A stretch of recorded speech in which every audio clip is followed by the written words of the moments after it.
নমস্কার। আজকে আমরা জানবো যে কোনো জাতক জাতিকার দিনে জন্ম বা রাত্রে জন্ম হাত দেখে কি করে বোঝা যাবে।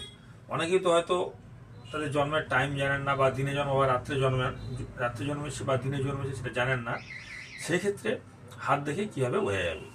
দেখুন, যদি কোনো জাতক বা জাতিকার ডান হাতে হৃদয়রেখা স্পষ্ট সুন্দর থাকে, শিরোরেখা স্পষ্ট সুন্দর থাকে, আয়ুরেখা স্পষ্ট সুন্দর এবং ভাগ্যরেখাও যদি সুন্দর স্পষ্ট থাকে, এবং এই বৃদ্ধাঙ্গুলিতে যদি জব চিহ্ন থাকে সুন্দর, এবং ডান হাতের মধ্যে হৃদয়রেখা, শিরোরেখা, ভাগ্যরেখা, আয়ুরেখা স্পষ্ট সুন্দর হবে, গভীর হবে, এবং বৃদ্ধাঙ্গুলিতে জব চিহ্ন থাকবে, আর এরকম ঊর্ধ্বমুখী রেখা থাকবে হাতের মধ্যে, তাহলে জানবেন এই ব্যক্তির দিনের বেলা জন্ম।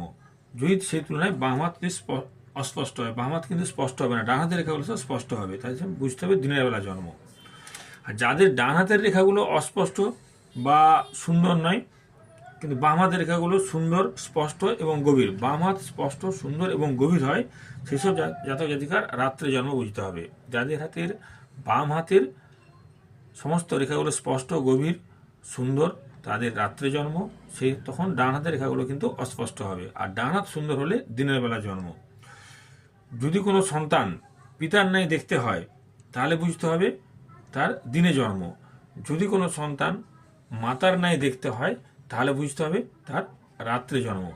আবার অনেক বাচ্চার মধ্যে পিতামাতা দুজনের মতন দেখতে হয়, সেসব জাতীয় জাতিকার ক্ষেত্রে বুঝতে হবে তাদের সন্ধিক্ষণে জন্ম, বা দিবারাত্রির ঠিক সন্ধ্যাবেলায়, মিডিলে সন্ধ্যাবেলায় জন্ম। এইভাবে কিন্তু দিনে জন্ম বা রাত্রে জন্ম বোঝা যায়। নমস্কার।